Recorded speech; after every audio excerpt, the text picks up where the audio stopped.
Hey guys, M. Smith here, and this is part 8 of the part 13 drone series. So I'm going to be explaining the frame in this video.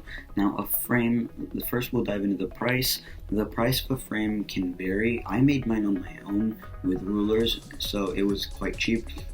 It shouldn't be too expensive because essentially what the frame is, it's just a piece of plastic or fiberglass or something which holds everything together.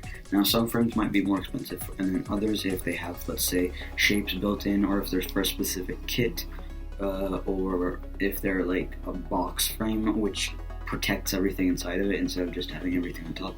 But essentially, yeah, a frame just holds everything together, and the point of it is that if you didn't have a frame, all of your drone would just be a jumble of useless wires all over the place, and you'd have no idea what to do with it. Thanks for watching, everyone. I'm Smith out.